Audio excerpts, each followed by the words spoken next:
So we usually begin with some prayers and motivation. So the prayers will appear on the screen and you can follow along with me if you wish. Otherwise, you can just meditate while we recite the prayers.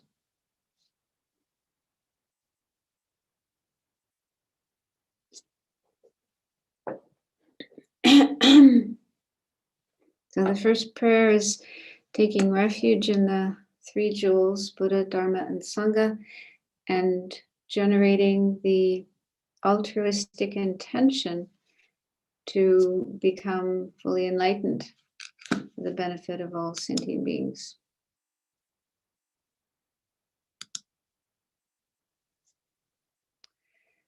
I go for refuge until I am enlightened to the Buddha, the Dharma, and the Supreme Assembly by my practice of giving and other perfections.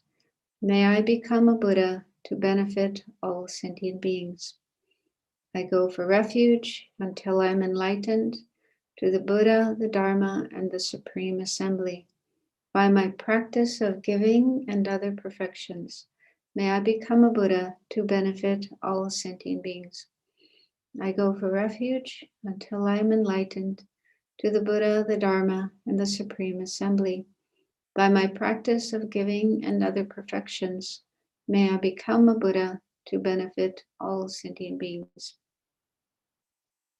And then we generate the four immeasurable thoughts. These are four positive states of mind that we generate towards, well, ideally all living beings. It's difficult to really feel this way towards every single sentient being in the universe, but that's the idea. So we at least try to generate these thoughts of love and compassion and so forth for all sentient beings. May all sentient beings have happiness and the causes of happiness. May all sentient beings be free from suffering and the causes of suffering. May all sentient beings be inseparable from the happiness that is free from suffering. May all sentient beings abide in equanimity, free from attachment for friends and hatred for enemies. Then let's recite the mantra of the Buddha a few times. Try to feel the Buddha's presence in front of you. Feel as if you're in the presence of the Buddha. And imagine light flowing from the Buddha into you, filling your body and mind, clearing away any negative energy, physical or mental, emotional. Imagine all that just disappearing in your body, filled with light, and your mind filled with peace, clarity, and all the positive qualities, so that this helps us Buddha ourselves.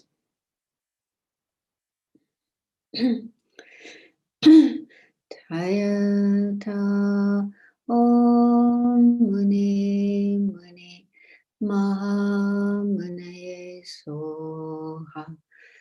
Tayata Om Muni Muni Maha Munaye Soha.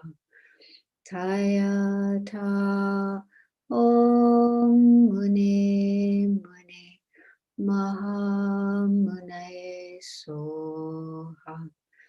Tayata Om Muni Muni Maha Munaye Soha.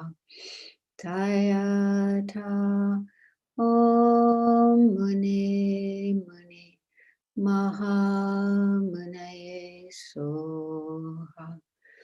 Tayata Om Muni Muni Maha Munaye Soha.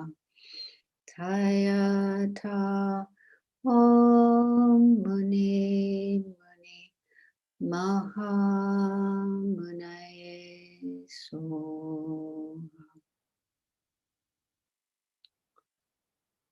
Let's take a few more minutes to make sure that our motivation is a really positive one for participating in this session.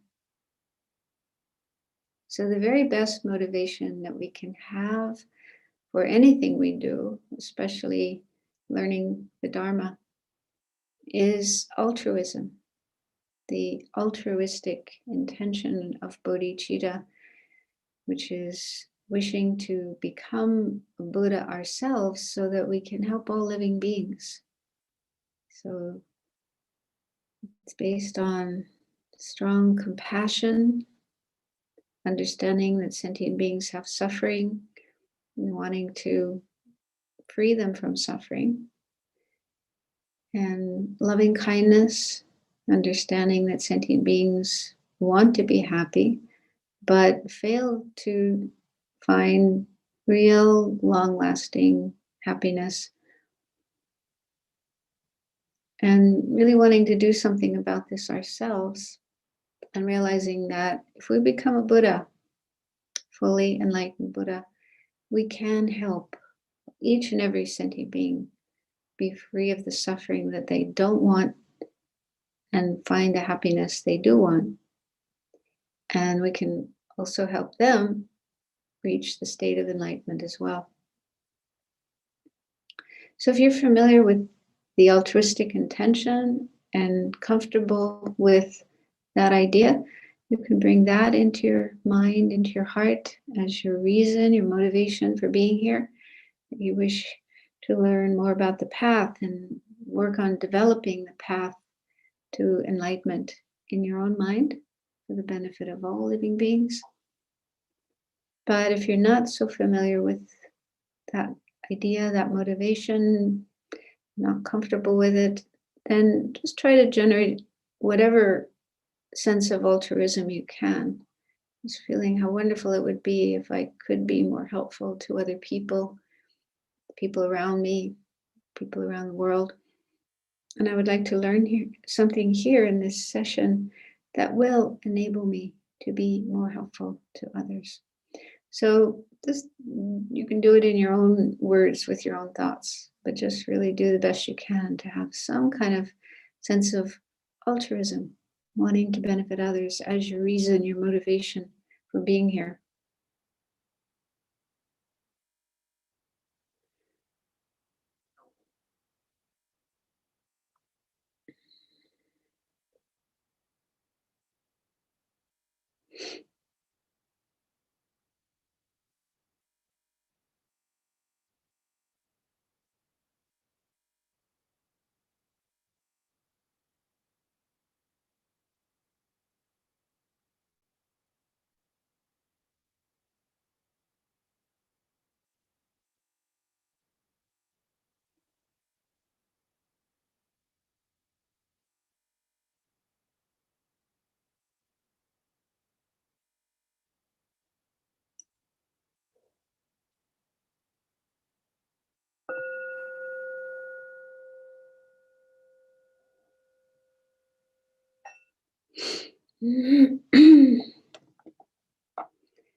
Okay, I don't know why my video keeps getting fuzzy. That's better. Okay, so welcome everyone. This is the second session of this series of talks on the wisdom of ultimate truth.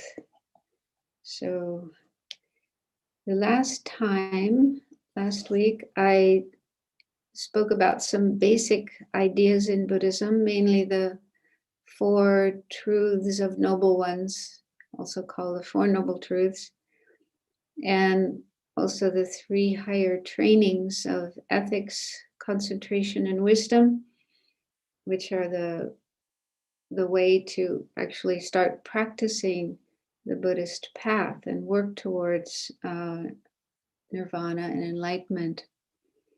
So the Dalai Lama recommends that when teaching Buddhism to newcomers, people who are new to Buddhism, it's best to start by talking about the Four Noble Truths, explain the Four Noble Truths. And he also recommends teaching the two truths. And so last week I did just briefly introduce the two truths. And I will go into these a bit more today. But first I wanted to talk a bit more about a question one participant asked at the end of the class last week about the third of the three types of suffering, which is called pervasive compounded suffering.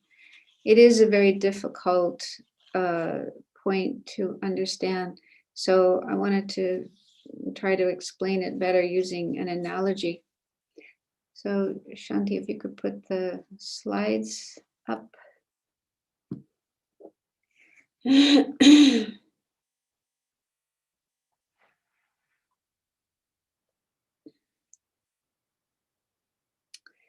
Okay, so it is said that samsara,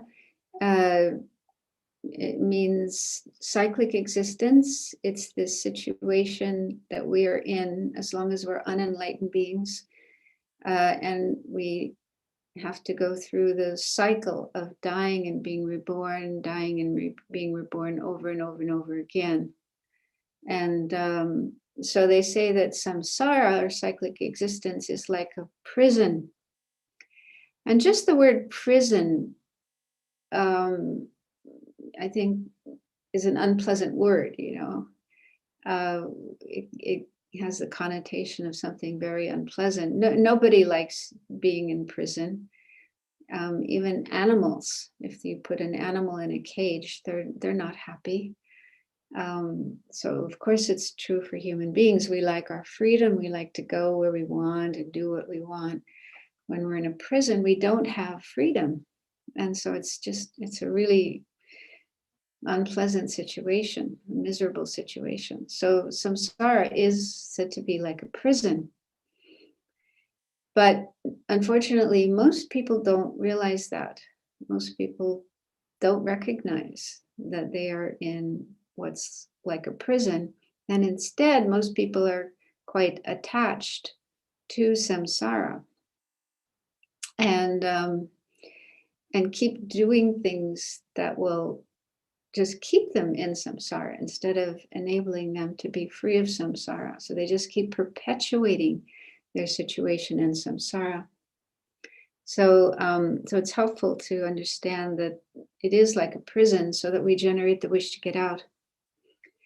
And so in the past, when I was doing retreat, for example, and doing meditation on the Lam Rim, the path to enlightenment, and trying to understand these three types of suffering that are said to comprise all forms of suffering. So all forms of suffering are included in the three types of suffering. The first one is easy to understand, not at all difficult to understand. But the second and the third are more difficult to understand, especially the third one. And so thinking about this analogy of samsara being like a prison, I came up with this idea that the three types of suffering are like three kinds of experiences that a prisoner could have while they're in prison. Okay, so the first type of suffering is called the suffering of suffering, which is obvious, unpleasant experiences. Everybody recognizes that that's painful. So that would be comparable to horrible experiences in a prison. So in a prison, you're locked in with a whole bunch of people who are not the nicest people in the world. Some of them are people who committed murders and rapes and robberies. Some of them are even mentally ill, and their minds are just filled with, you know, all kinds of disturbing thoughts and emotions.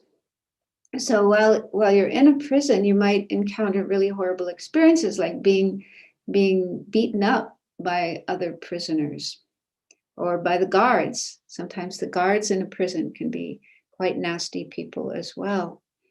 So prisoners, inmates, can have really horrible experiences while they're in prison. So that's like the suffering of suffering.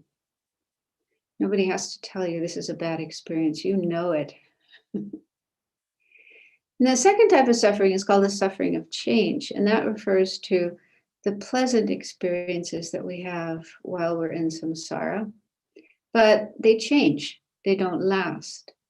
They're there for a period of time, but then they go away.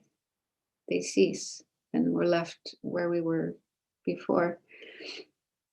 So this could be comparable to the pleasant experiences in a prison. Yeah. So not every single moment of being in a prison is horrible. There may be nice experiences, like on a holiday, you may get some special food, special meal. In America, it would be Christmas. In India, maybe Diwali. Yeah, so you might get served some really nice food. So you enjoy that. Or you get a visit from a family member who you care about very much. And so you're so happy to spend time with your family member or your friend. Or you get to watch a movie. Maybe they show a movie and all the prisoners are sitting there watching a movie and getting totally absorbed in the movie and forgetting that they're in prison. So there could be pleasant experiences in a prison. But those pleasant experiences don't last. The meal is over, the visitor leaves, the movie finishes, and you're still back in the situation you were in before. You're still in prison, locked up, not free. So that's similar to our pleasant experiences in life. They are pleasant, but they're very impermanent, very transient. They don't last, and they don't completely remove our suffering. Because when they end, when these pleasant experiences come to an end, we're still in this unpleasant situation, experiencing problems. And then the third type of suffering, which is called pervasive compounded suffering. And what that refers to is just being in samsara itself, just the fact, the situation of being in samsara. So that's comparable to just being in prison. Okay, so just the fact that if you're a prisoner, an inmate, you are trapped in this situation. You're locked in a cell, you have bars on the windows, and outside there are guards, walls with barbed wire, and more guards on the watchtowers, and so on and so forth, surveillance cameras everywhere. Yeah, so all these things are to keep you locked up and not free to leave and go and do what you want and so on. And also, you're not in control of your life. You don't have control over your life. Your life is controlled by other people, the prison authorities, the prison guards, who are not necessarily the nicest people in the world, who don't necessarily care about you and your happiness and your well-being. So, yeah, being in prison is not at all a pleasant experience. And anybody who's in a situation like that just wants to get out. That's all they think about is getting out of here. I have to get out of here. Okay, so if we really understand pervasive compounded suffering, then this is the attitude we would have. We would realize that being in samsara is not a good situation. I'm not free. I don't have control. I don't have choice over my life and my experiences. And I want to get out of here. I want to get out of this situation.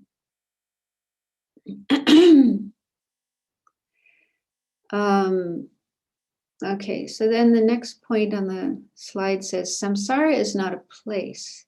So we do talk about being in samsara. And so that might give us the idea that it is a physical place. It is a geographical place. Like this world, planet Earth, is samsara. And then up in the sky somewhere is nirvana and enlightenment. So it's not like that. It's not a physical place. Samsara is actually our body and mind. The usual expression in Buddhism is the five aggregates, which can be condensed into two, body and mind. So this body-mind situation that we have, which are under the control of delusions and karma. So we don't have freedom or choice over our experiences, over what happens to us. If you just think about a typical day in your life, we all want things to go well. We want pleasant experiences. We want people to be nice to us, to be cooperative with us. We want things to go the way we want them to go. We do our best to make sure that happens. But are we able to choose that? Are we able to control that? Do things in our life always go well, always go smoothly? Or do things go wrong? For example, maybe there's a machine that we want to use, a car, a washing machine, a computer, a phone, and something goes wrong with it, it breaks down. That doesn't work. And now we have to spend a lot of time and a lot of money trying to get it fixed. And so that kind of thing happens. And also the people that we live with and work with, the people around us, we want them to do the things that they're supposed to do. We want our kids to do their homework. We want our partner, our spouse to do the things they're supposed to do and when they're supposed to do it. But that doesn't always happen. Sometimes they don't show up. Sometimes they don't feel well, or sometimes they do what they're supposed to do, but they don't do it well according to our wishes and expectations. And so we can get upset about that. And we want our own body and mind to be in a good condition. You know, we want our body to be well, healthy. We want our mind to be in a good state, clear and positive, and able to do the work we're supposed to do and so on. But we don't have control over that. Sometimes our body is unwell. Sometimes our mind is in a bad state. So these are just some of the things that happen to us, probably on a daily basis. There's probably not a day that goes by without something going wrong, maybe multiple things going wrong. So this gives us a sense that, yeah, we're not in control. We don't have choice. What controls or determines our experiences is not our own decision, but rather our karma. That's one of the main factors, the karma that we created in the past. That is what ripens into the experiences that we have, good experiences and bad experiences, and also our delusions, afflictive emotions in our mind. That's what controls our mind. Yeah. I don't think anybody really wants to get angry, have anger and hatred, but sometimes that just comes up in our mind and takes over our mind. And then we find ourselves in a really bad state of mind and maybe acting it out, yelling, screaming, insulting, speaking harsh words, or even acting it out physically. So it's important to try to realize that, yeah, it's like our life is like a prison. We are as if in a prison and not completely free. It's important to understand that so that we generate what's called the determination to be free from samsara. So that's the last point on this slide. Determination to be free from samsara. This is also called renunciation. So this is where we recognize that we are in this situation of samsara and it's really horrible. It's like a prison and we want to get out.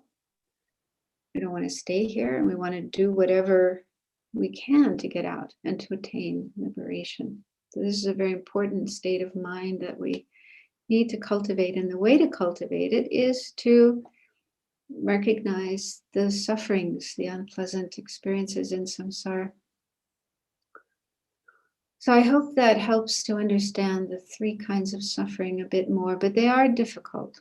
They're not easy. We do need to study and think and meditate on them to really understand them. And the next slide, I just wanted to share with you these verses from a text by Lama Tsongkhapa, which is called The Three Principles of the Path. Can we have the next? Yeah. So it's a short text that condenses the main points of the path to enlightenment. And these are kind of right in the middle, verses 7 and 8. So they say, swept away by the current of the four powerful rivers. The Dalai Lama explains the four powerful rivers as birth, sickness, aging, and death. So these are experiences all of us human beings have to go through. We're born, and then we get old, we get sick sometimes, and then eventually we die. Tied by the tight bonds of karma, so hard to undo. So karma is like ropes tying us up and not allowing us to really be free and do as what we can do, what we are capable of doing. Caught in the iron net of self-grasping, so that refers to the root cause of all our suffering, called self-grasping ignorance. This is what we're looking at in this course, how to overcome that. This is where we believe in a self, an I, a me, who is very real. We think, there's a real I somewhere inside of us, and we're very attached to that. We grasp at that. And that's the root of all of our suffering and all of our problems. So that's like an iron net that's, again, tying us up, trapping us. And then the fourth line says, completely enveloped by the total darkness of ignorance. So here, ignorance refers to just being in a state where we don't see reality. We don't see things as we are. Just like when you're in the dark and there's no light anywhere, it's difficult to see what's around you and where you're going and so on. So it's a very unfortunate situation. So we are like that. We are like in darkness, not able to see the true nature of things. The next verse, number 8, says, endlessly reborn in cyclic existence. So cyclic existence, or samsara, is compared to like a Ferris wheel or a merry-go-round, where we just keep going around and around and around in the same situation. We are born, we live, we die, and again we are born and we live and we die, and again we are born and we live and we die. And in each life we face different kinds of problems, different kinds of difficulties. So this is a very unfortunate, unsatisfactory situation. And then ceaselessly tormented by the three sufferings. So we've looked at those three sufferings. So we experience these over and over and over again, ceaselessly. The last two lines say, thinking that all mothers, this means sentient beings who have all been our mothers in past lives, are in such a condition, generate the supreme mind of enlightenment. So these two verses are actually meant to generate bodhicitta, the altruistic intention, the mind of enlightenment, the wish to become a Buddha, to help all mother sentient beings. But in recent teachings, His Holiness the Dalai Lama has been giving teachings on Zoom during this pandemic. And a few times I heard him quote these verses and say that he uses these verses to think about his own situation in samsara and generate renunciation, generate the determination to be free of samsara, and then apply them to other sentient beings and think about how all other beings, human beings, animals, and so on, so all the sentient beings, that they are in this situation as well. And in that way generate very strong compassion, love, and bodhicitta, determination to become enlightened. So those are really wonderful verses. And if you want to know the entire text, you can find it in the FPMT prayer book called Essential Buddhist Prayers, Volume 1. It's the one with the gold cover. It's on, well, these verses are on page 143. I think the text starts on 142. But anyway, you can find that in there. And you can get a copy of these slides as well. If you haven't already done so, you can have a copy of the slides for your studies afterwards. Okay, so yeah, this is really important, and it's also the reason why we want to learn about the wisdom of ultimate truth, which is the topic of this this series of talks, because understanding ultimate truth or emptiness is the solution, is the remedy to this situation of being in samsara, ourselves and everyone else being in samsara. So if we really do want to be free of samsara and all the sufferings of samsara, and if we want to help other beings be free of samsara as well, we have to understand ultimate truth, emptiness. That's actually mentioned in the next verse of this text. I'll talk about that next class, number 9, but not tonight, not today. So today, I want to introduce, yeah, you can go on to the next slide. I want to introduce a few more basic points about Buddhism. Well,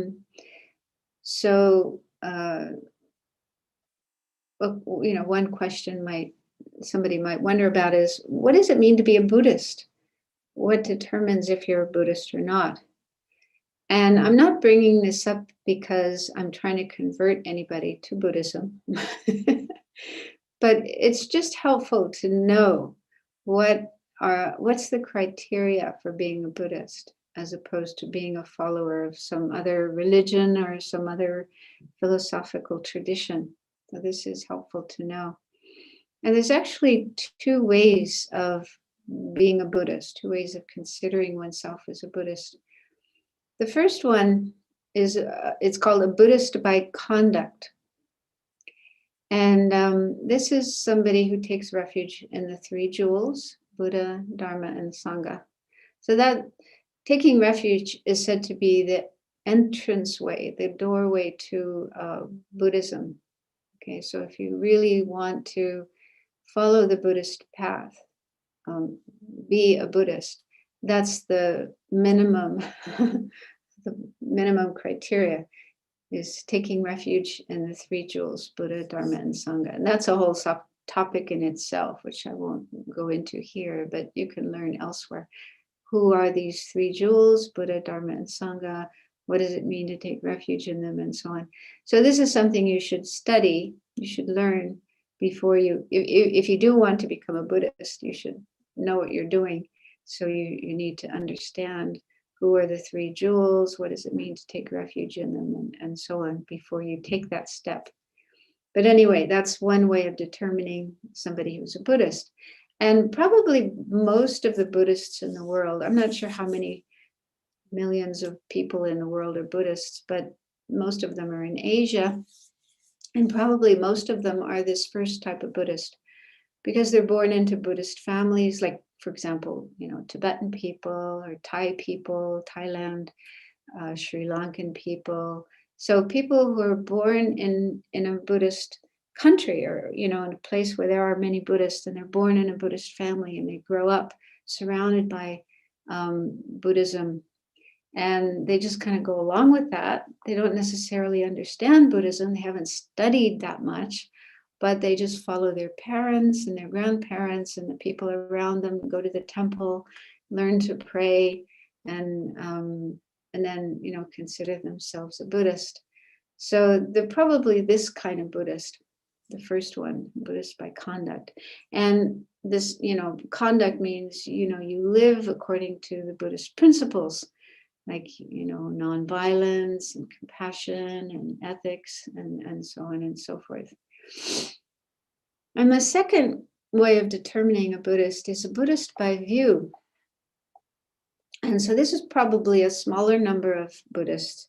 This would be people who have studied Buddhism and have an understanding of what the Buddha taught, and yeah, Buddhist philosophy. So they have an understanding of that, and they accept the Buddhist ideas, the Buddhist way of explaining things, the Buddhist principles. And so here, this type of Buddhist is somebody who accepts the 4 seals. So these 4 seals are 4, I don't know, I guess we could call them premises or ideas, teachings. And these are actually found in the sutra called the King of Concentration Sutra, Samadhi Raja Sutra. The Buddha explained these in that sutra. So the first one is, all conditioned or compounded phenomena are impermanent, transient. So conditioned phenomena are things that arise from causes and conditions. For example, our bodies. Our bodies are conditioned phenomena. And in fact, all the material things in the world around us, all the physical things, these are all conditioned phenomena. They come from causes and conditions. Our bodies come from the sperm and egg of our parents. Plants and trees come from seeds in the ground. Houses are built by people using different materials, wood and concrete and so on and so forth. Okay, so conditioned phenomena or compounded, this is just another term for those. So those kinds of phenomena are impermanent. And this is a really important part of Buddhist teachings, the teachings on impermanence. It simply means that things change. They're not fixed, frozen, unchanging, but they're constantly going through changes. And we might think, well, yeah, that's easy to understand. But it's not something people normally think about. It's not something we actually perceive with our senses. When we look at an object, like right now, we're all looking at a computer screen or a screen on your cell phone or whatever. And, this is made of different materials, glass, and I don't know, inside there are all kinds of wires, and I don't know what goes into a computer. But anyway, it's all material things, physical things. And it doesn't look like it's changing, it looks like it stays the same, moment after moment, day after day, and so on. Maybe after, a while, we might notice some scratches that weren't there before, or it's not as shiny as it was when we first got it. But it doesn't look like it's changing much. The images on the screen, they are changing, of course, but the screen itself, it seems to be staying the same. But if we just think about it, according to science, we know that it's all material things, all matter, are made of tiny particles, molecules and atoms, and I don't know the names of all these tiny particles, protons and quarks and so on and so forth. Strange names. But anyway, teeny weeny particles that we can't see. And those particles are not fixed, solid, unchanging. They're constantly moving and changing on their own. We don't make them change. Nobody makes them change. That's just their nature, is to change and move. And so if we think about it, if the tiny particles that make up an object like a computer screen, if those are changing constantly, that means the screen itself is changing constantly. It's not staying the same all the time, like it appears to be. Yeah. So it's impermanent, constantly changing, but that's not something obvious, something we actually perceive. So we do need to contemplate this. We need to meditate on this. And the Buddha put a lot of emphasis. He talked a lot about how important it is to understand the impermanent nature of everything, especially our bodies. Our bodies are changing constantly, and they're getting older and older, and pretty soon they're going to be dying, or our body will be dying. We will be leaving this life and going to the next life. Really important to understand that. accept that, acknowledge that, and prepare ourselves for it, and not live our life as if we're going to live forever, which is what most people do. Most people don't think about death, and they just live their life as if they're going to be there forever. And then when death happens, they're unprepared. Don't know what to do, frightened, worried, upset, attached, and so on. So that's not a good way to die. It's important to be able to die with a peaceful, positive state of mind and not frightened and upset. So anyway, so this is something very important to understand and meditate on and come to an awareness of. The second of the seals is all contaminated phenomena are unsatisfactory, or dukkha. So that's the word that's sometimes translated as suffering, but here it's unsatisfactory. So contaminated phenomena refer to things that arise or come into existence connected with ignorance of the true nature of things. So this is more difficult to understand. But yeah, according to Buddhism, again, our bodies and all the things in the world around us, all of these things are actually contaminated because the source, the cause for these things coming into existence is connected with ignorance. Ignorance is the root behind all of these things. And so all things that are contaminated, that come from ignorance, are unsatisfactory, are dukkha. They're not perfect, pure, and fully satisfying, but unsatisfying and suffering, unpleasant. So I think this will become more clear as we go along. Talk more about ignorance and how it's the root of suffering and how we need to overcome it with wisdom. The third seal is all phenomena are empty and selfless.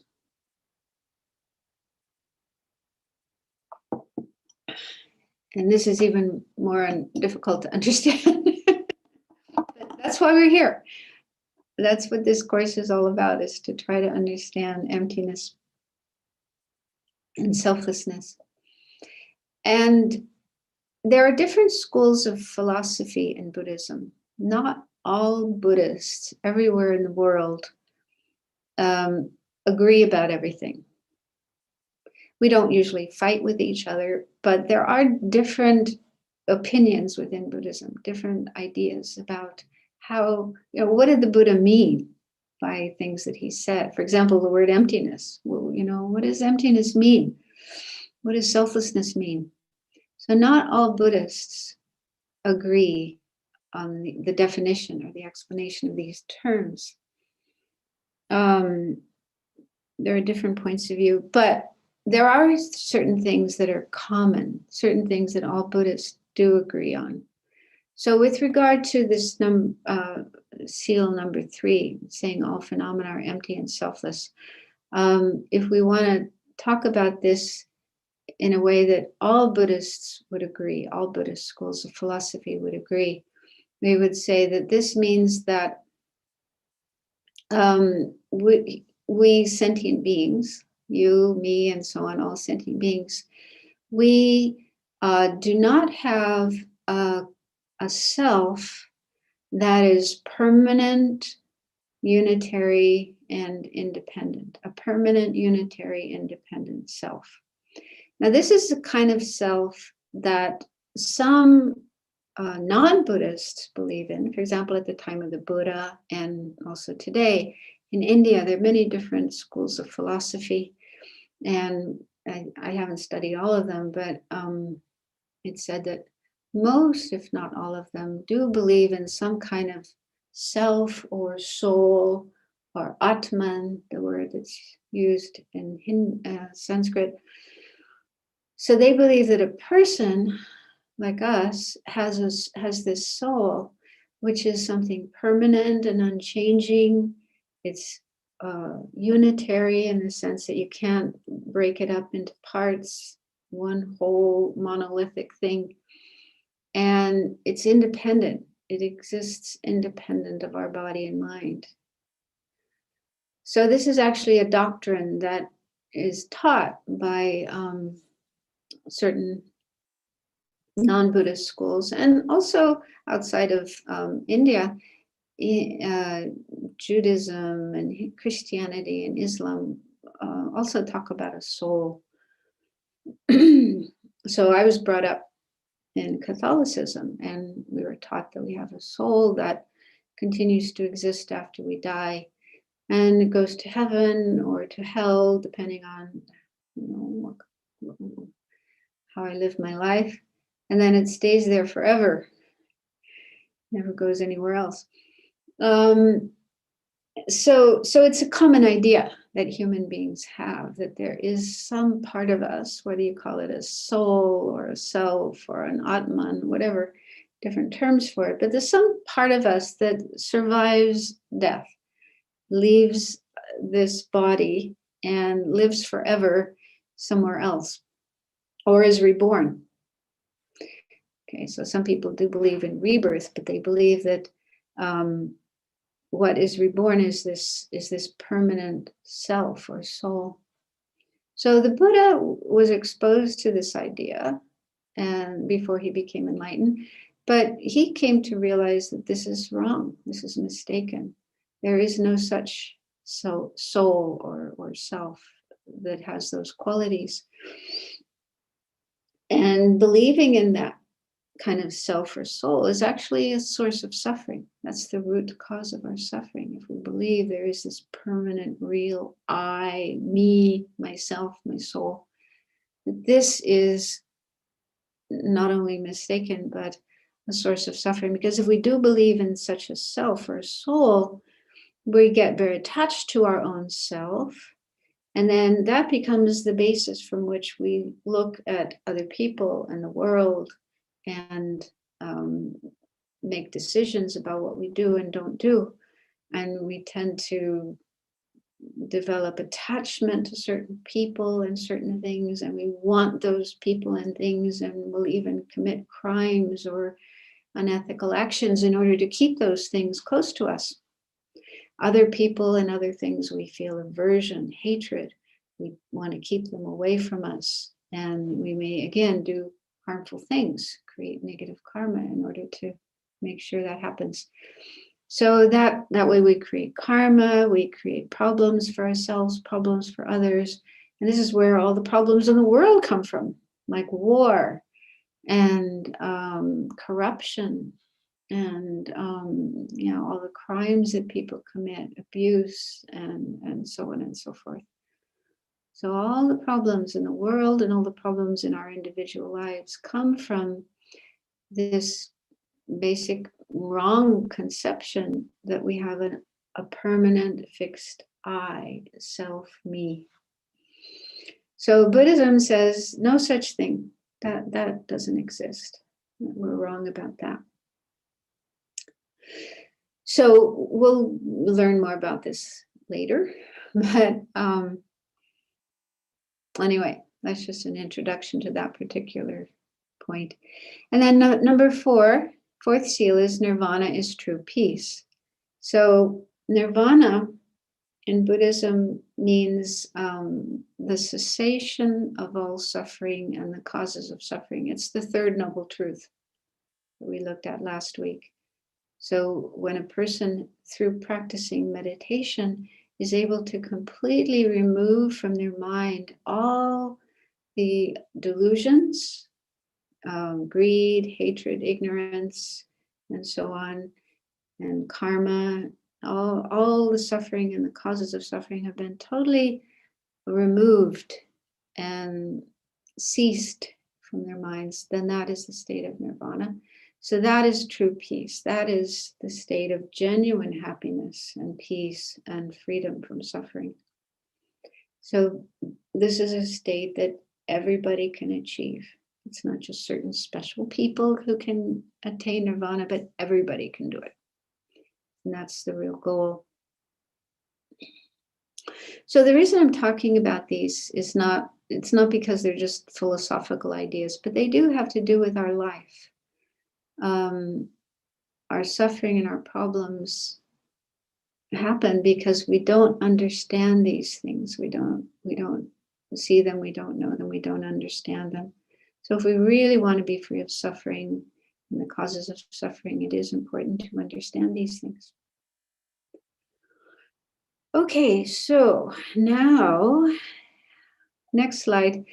So this is some more basic information about Buddhism that will help us to understand the main topic of this series of talks, which is ultimate truth. So in the Tibetan monasteries, the Tibetan monks and nuns generally will spend many years. This is in the Gelugpa tradition. I don't know about other traditions, but in the Gelugpa monasteries, they study for many years the basic points of Buddhist philosophy. And then only after maybe 10 years or 12 years of studying basic things, then they study emptiness, then they study ultimate truth.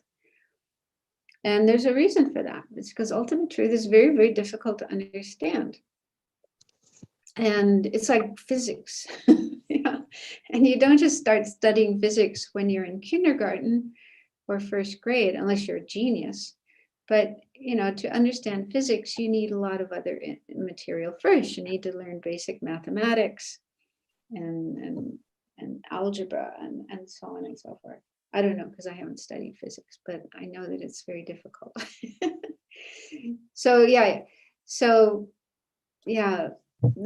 What I'm presenting here are some basic things that will help us understand the topic of ultimate truth.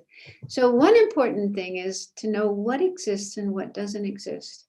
Because when we're talking about ultimate truth or emptiness, we're talking about non-existence, the non-existence of something, a certain way of existing. And so we need to be able to differentiate, well, what does exist and what doesn't exist? How do we know if something exists or not? How do we know if something is real or not? So there is a definition of existent. Existent means something that exists. So the definition of existent is that observed by a valid cognizer. So then you wonder, well, what's a valid cognizer? So there's a definition for that. Valid cognizer, the Sanskrit term for that is pramana. And there's some texts by Indian masters Dignaga and Dharmakirti many centuries ago, which are very important in the Tibetan tradition, explaining this whole point of a valid cognizer. What is a valid cognizer? And so it's a knower, meaning a mind. It's an aspect of our mind that is non-deceptive to its principal object. So that's a definition, just to clarify what is a valid cognizer, but just to put it in simple language. So it's an aspect of our mind, experience that happens in our mind that knows an object correctly. It sees an object in a correct way. And it's also decisive in the sense that after seeing that object or understanding that object, we feel very certain about it. Just to give an example, one day I was walking in the woods here where I live, and I saw a snake that went across the path in front of me. And that was the first time I'd seen a snake here. So I was a little surprised that there were snakes here. So I was really attentive to this snake. It was not a big one, and it wasn't a dangerous one, but still it was kind of a wow experience. And so then if afterwards I told other people, oh, I saw a snake today. And if someone were to say, no, it probably wasn't a snake. It was probably a piece of rope or a hose. And I would say to them, no, I am 100% sure that it was a snake. I saw it. I saw the colors, its shape, its colors, and it was moving. I'm definite. I'm 100% sure that I saw a snake. So that experience of seeing the snake, I think, was a valid cognizer. I saw the object and I saw it clearly and I saw it with certainty so that afterwards I could feel sure that about what I saw and I was correct about it. So that's a valid cognizer. It's when we experience something with our senses or with our mind, our mental consciousness, and we do it in a way that we see it correctly, and afterwards we are sure about it. And there are two kinds of valid cognizers. One is called a valid direct perceiver. So that's with our five senses. So for example, if we correctly see a car or a snake or a dog or another human being, and we perceive that object correctly and not in a mistaken way. We don't make a mistake and think that, a dog is a cat or a cat is a dog without seeing it correctly. And then the second kind is called a valid inference. And an inference is a conceptual state of mind. It's not a direct perception, seeing or hearing. It's a mental state. And it's based on having some kind of evidence or reason for understanding the object. So the common example that's given is realizing that there's a fire due to seeing smoke. So let's say we see a house and we see smoke pouring out the windows of the house. And we don't actually see a fire. We can't see the fire because it's inside the house. But by the presence of smoke, we can infer that there is a fire because we know there's a correlation between, there's a saying, where there's smoke, there's fire. We say that in English. So where there's smoke, there's fire. So we see smoke and we know there's a fire in that house and we call the fire department. Okay. So inference is used for objects that we can't directly perceive, but we can still know of their existence through some sign, through some reason, through some evidence. Now, this is very important because this is what we use to understand emptiness, to understand ultimate truth. Because emptiness or ultimate truth is not something we can directly perceive, at least in the beginning. We can't see it with our eyes or hear it with our hearing. We can't know it with any of our five senses. It's a very subtle, it's even called a hidden phenomena. It's hidden from our senses. So how do we understand emptiness? How do we realize emptiness? We have to use reasoning, a process of reasoning. And based on reasons, valid reasons, correct reasons, we can come to understand emptiness. So that the initial understanding of emptiness that one has is by means of this kind of mind, a valid inference based on reasoning. And then later, after having a valid inference and continuing to meditate on that, one will eventually achieve a direct perception of emptiness, a valid direct perceiver, not with our five senses, but with our mental consciousness, with just the mind itself, directly knowing, directly perceiving emptiness.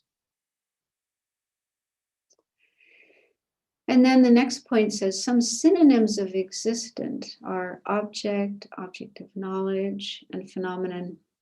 So if you're reading Buddhist texts or hearing Buddhist teachings, you can sometimes hear these come across these terms: object, object of knowledge, phenomenon.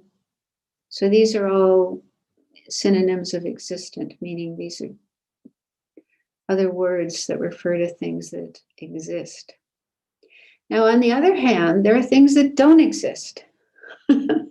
Well, we can't even say they're things, but we can talk about non-existent. So how do we know if something doesn't exist?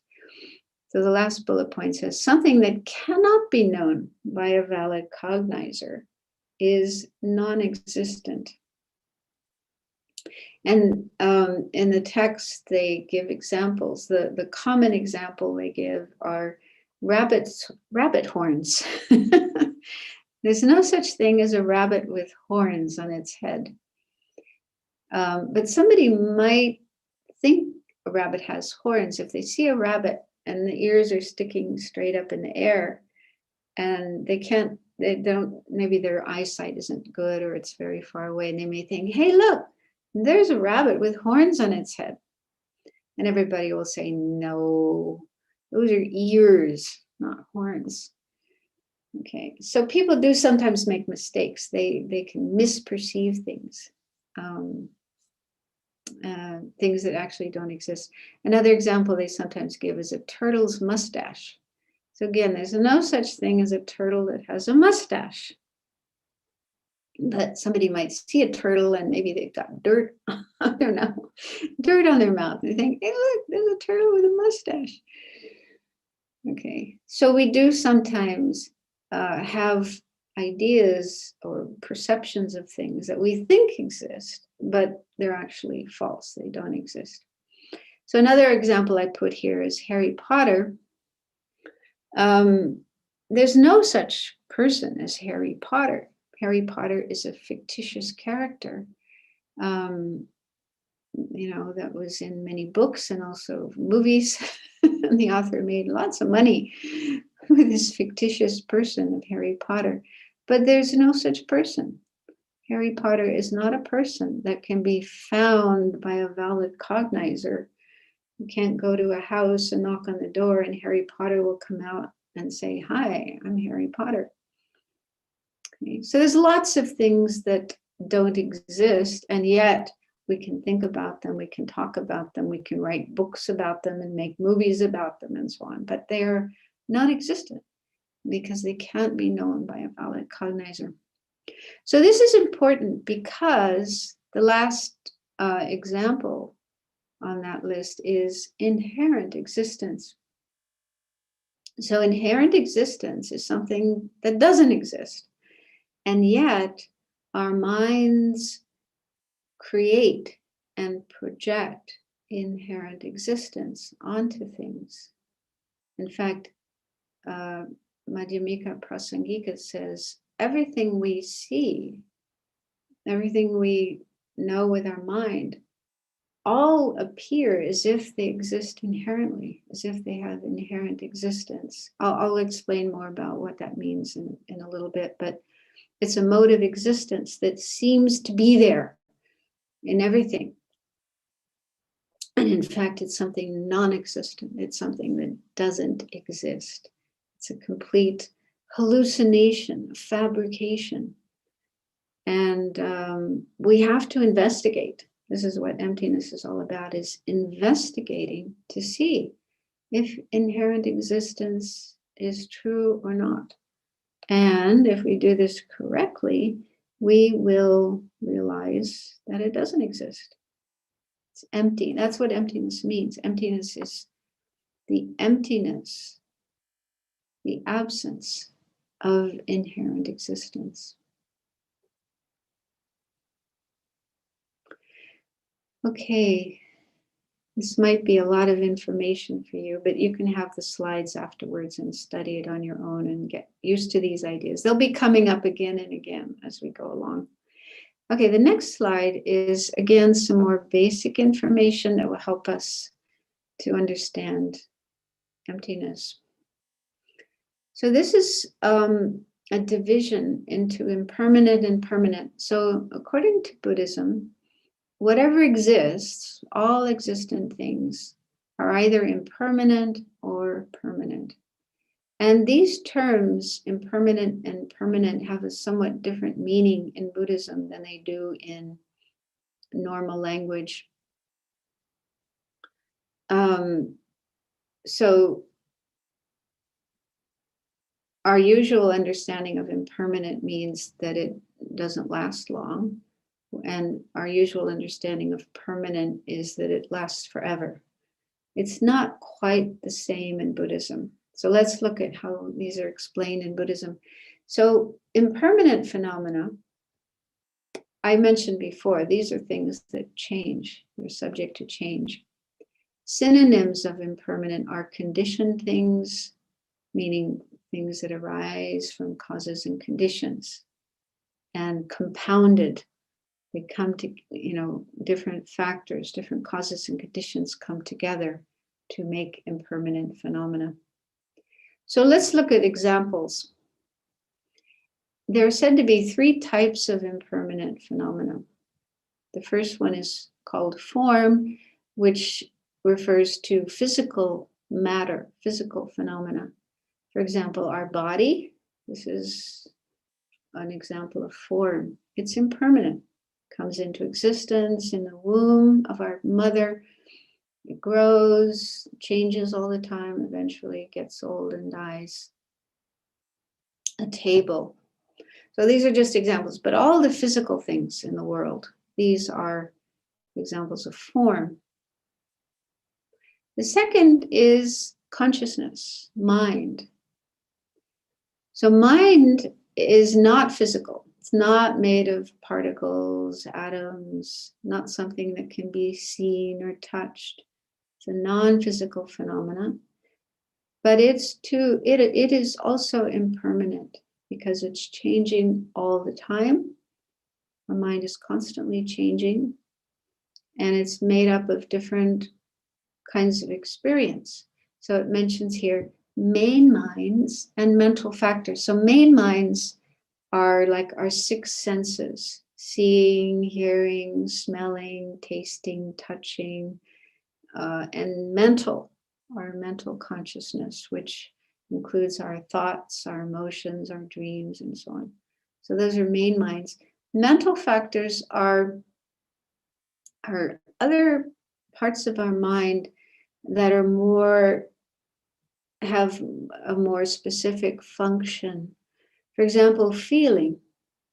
Feeling is a mental factor. Feeling is of 3 types: pleasant feeling, unpleasant feeling, neutral feeling. This is constantly happening. Every moment, every second, every experience we have, there's always a feeling there, feeling tone. So it could be a pleasant feeling when we see something beautiful, like a beautiful rose, fresh, beautiful rose. We probably have a pleasant feeling when we see that.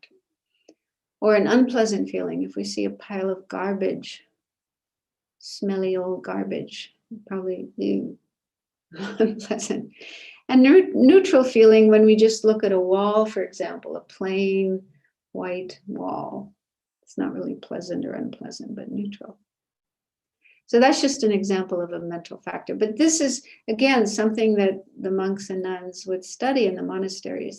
There's a whole topic about the mind, all the different parts of the mind, how they arise and change, and so on and so forth. So it's a very good topic if you have a chance to study it. It's called Lorik in Tibetan, to learn all about the mind. But anyway, mind is also impermanent, changing all the time. The third type of impermanent phenomena are called abstract composites, or the usual translation is actually non-associated compositional factors. It's a complicated one, but these are just impermanent things that are neither form nor consciousness. And they include things like a person, a year, or any other unit of time. Now, this is a difficult one. I don't want to spend time on it, but it's good to know that there are different kinds of impermanent phenomena that are subject to change.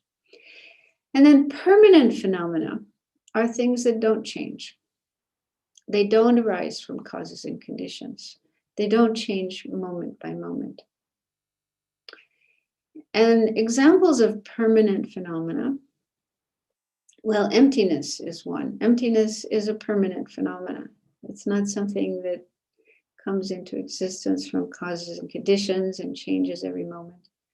But it does exist because it can be known by valid cognizer. We can know it with inference. We can know it with direct perception. So it does exist, even though it's not something kind of concrete, made of particles or perceivable with our senses. Other examples are true cessation, the absence of disturbing emotions in our mind when we've reached that level of the path, and non-compounded space. So that's explained as just the absence of obstructive contact. Okay, so when we move our hand through space, it doesn't meet with any resistance. It doesn't meet with anything obstructing it. So just that absence of obstruction and contact is said to be a permanent phenomenon. So anyway, you probably have a lot of questions about these. I'm just introducing it because, again, it helps us understand more about emptiness and what kind of phenomena is emptiness. It's a permanent phenomena. Okay, I'm moving a little fast because I still have a lot of information and we're running out of time. So the next slide, now we're starting to get into the actual topic of this series of talks, which is ultimate truths. So what is a truth? What exactly do we mean by a truth? So in Buddhism, this is again how Buddhist explains a truth. So in general, a truth is something whose mode of appearance and mode of existence are concordant. There's concordance between how it exists and how it appears. It exists the way it appears. So simple examples, a real flower.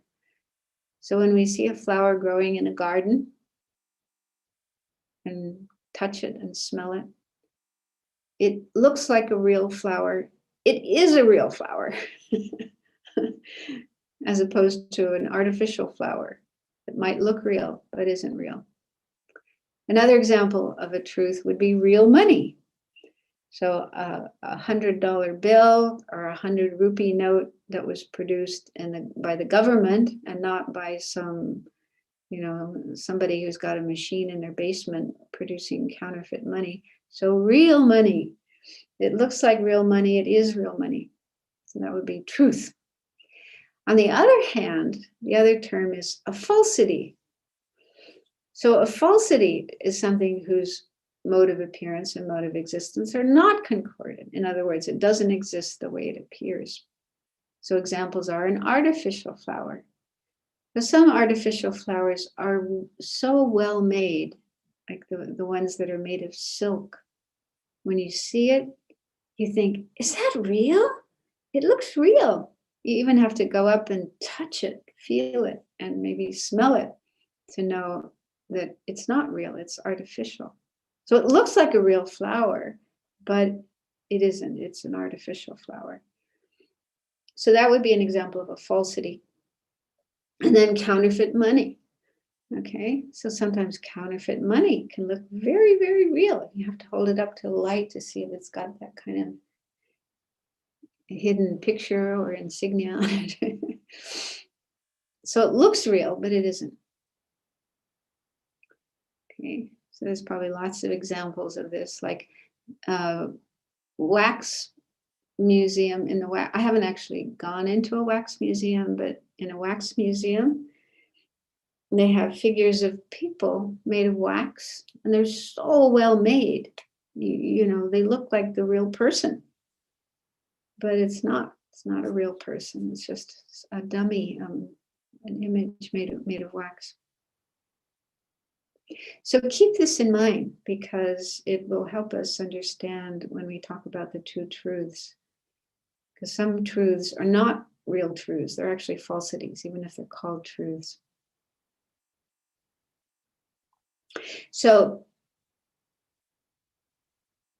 another way of dividing, the last bullet point on this slide says, another way of dividing phenomena or existence is into the two truths, conventional truths and ultimate truths.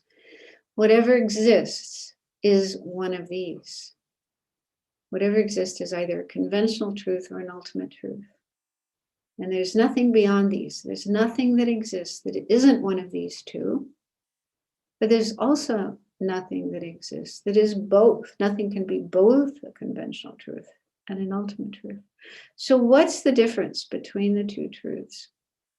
So we'll start with the ultimate, because in a way, the ultimate is a little easier to understand in one way.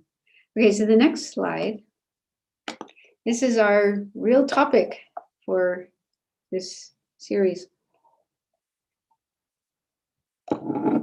Ultimate truths. And this is according to the school of Madhyamaka Prasangika. There are other Buddhist schools that have different explanations of ultimate truths, but we're not going to go into those. We're just going to focus on the Madhyamaka Prasangika. That's the one that most, if not all, Tibetans follow. So what is an ultimate truth? The lack of any phenomenon's inherent existence is that phenomenon's emptiness, and thus is its ultimate truth. So we always talk about the ultimate truth with regard to a phenomenon. For example, a car, or a body, or a tree, or a computer, or a table. Okay, so there's a phenomenon, something that exists, and ultimate truth is the actual way that that exists, the true mode of existence, the actual mode of existence of that phenomenon. And what it actually is the absence or the lack of inherent existence, the absence of inherent existence of that object. So we have to understand what the meaning of inherent existence is to be able to understand emptiness. So, and there are synonyms, synonyms of inherent existence, because you do encounter these in books and talks about emptiness. So some synonyms are true existence, ultimate existence, objective existence, existence from its own side. So probably all these terms don't mean anything to you, but just to know that they're all different terms for the same thing. So the last bullet point explains what is inherent existence. Inherent existence is actually a non-existent. So it's like a rabbit's horns, like a turtle's mustache, like Harry Potter. So it's something that doesn't actually exist. But if it did exist, it would mean that an object, like a car, can exist on its own, independent of everything else, such as causes and conditions, the parts that make it up, and the mind that gives it a label. So another way of talking about inherent existence is independent existence. And for me personally, that makes a lot more sense. For me, the term inherent existence doesn't mean much. But independent, I feel like that's something I can get my mind around. Independent existence. So is that possible? Can something exist independently? For example, a car. Is there such a thing as an independently existing car that wasn't manufactured in a factory by people working, machines, putting together all the parts? It's impossible if we think about it. But the problem is our mind doesn't see things that way. Our mind doesn't see things as dependent on causes and conditions, parts, and mental labeling. The way that our mind sees things, when things appear to our mind, it appears as if they've always been there.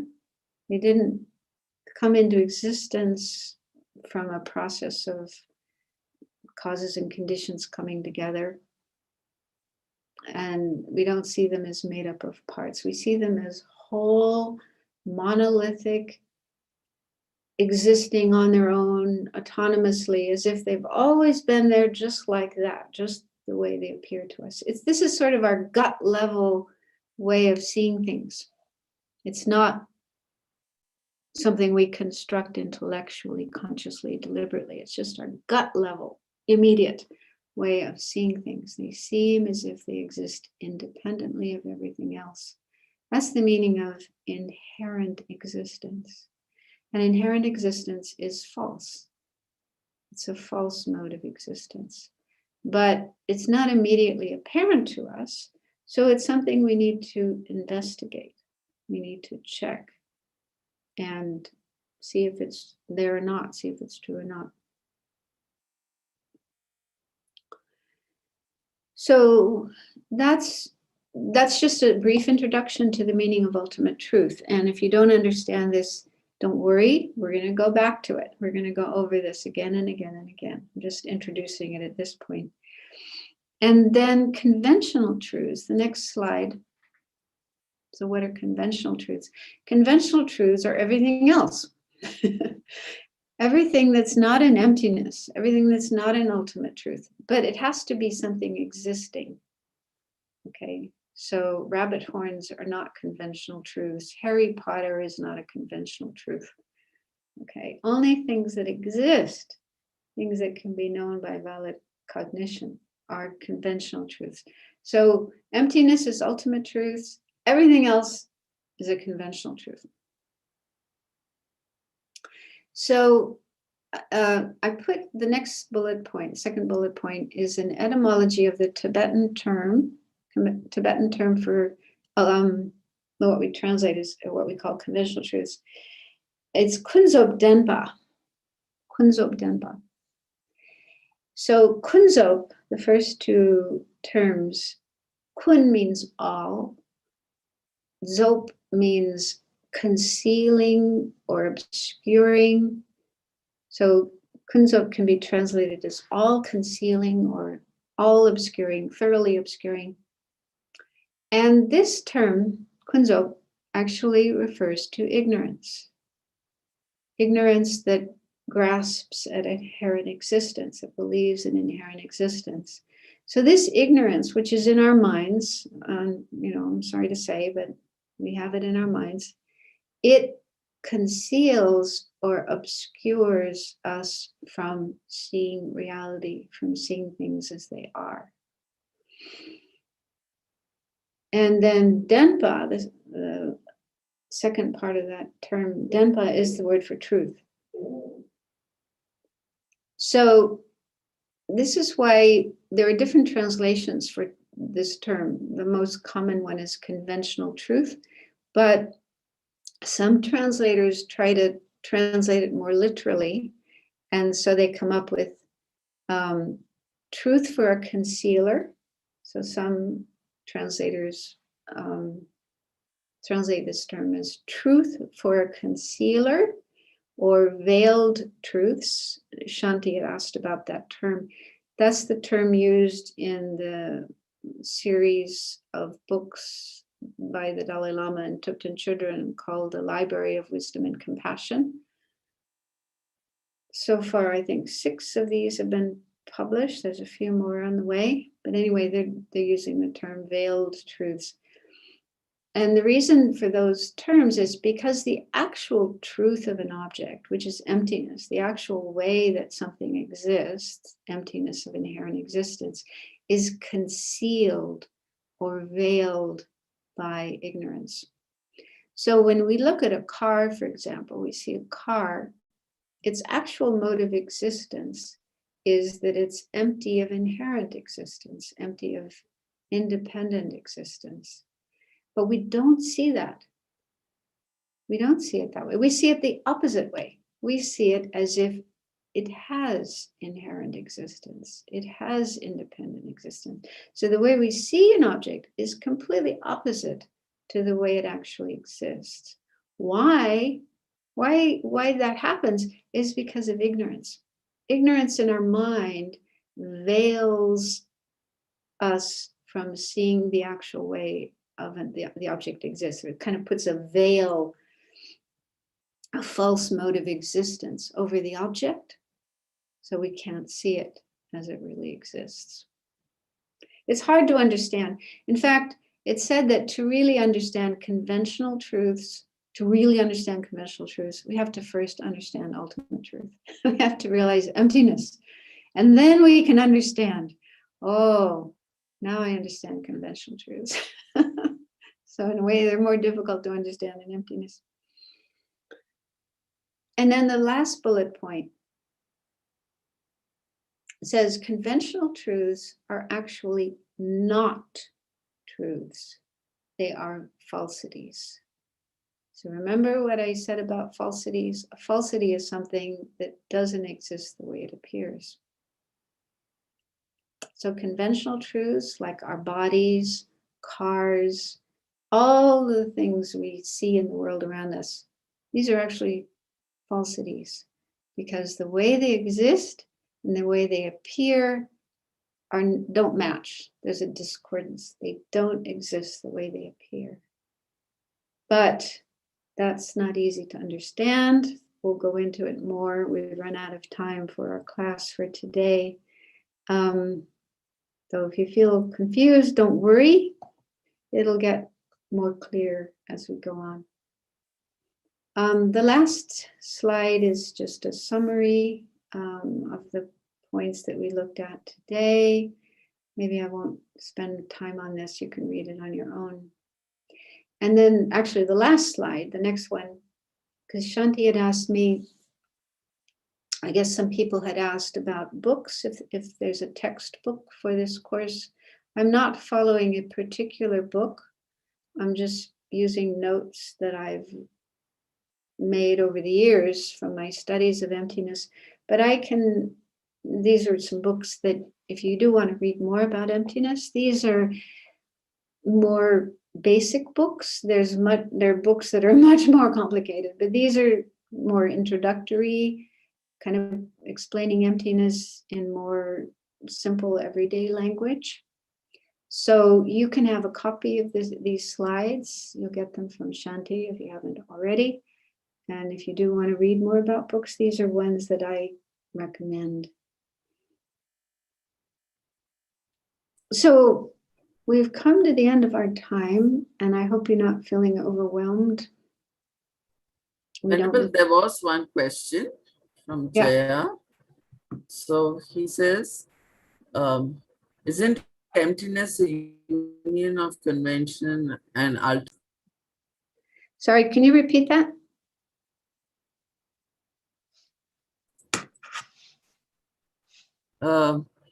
Isn't emptiness a union of conventional and ultimate truth?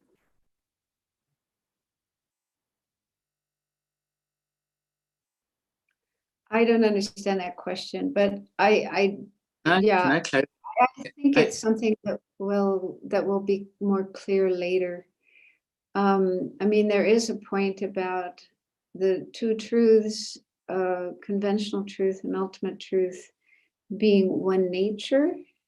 But maybe that's what she's referring to, or he. But yeah, let's look at that again later.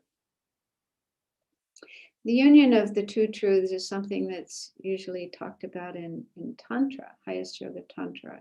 And that's like a really high level, advanced topic. But we have to first understand the two truths individually before we can talk about the union of them.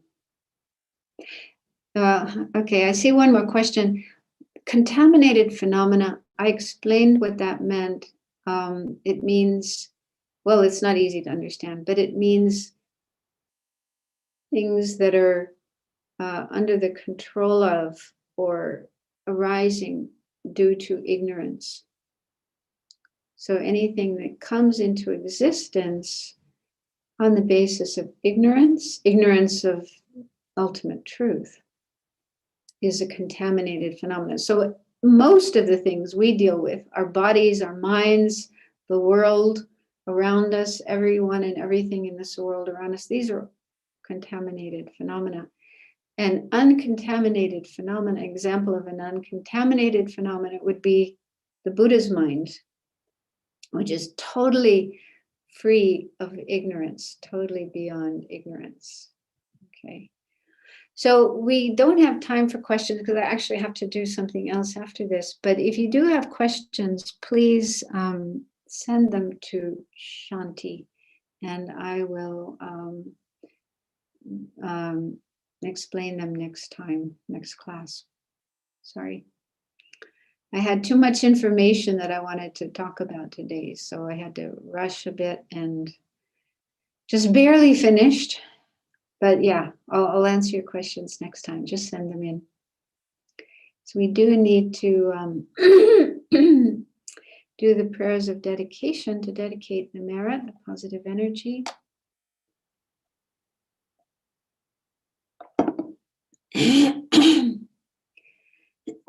Due to the merits of these virtuous actions, may I quickly attain the state of Guru Buddha and lead all living beings without exception into that enlightened state. May the supreme jewel, bodhicitta, that has not arisen, arise and grow, and may that which has arisen not diminish, but increase more and more.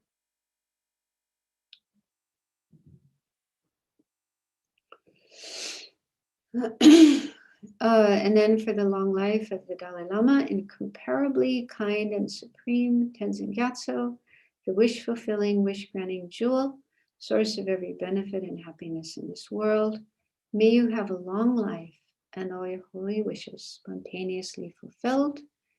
A long life of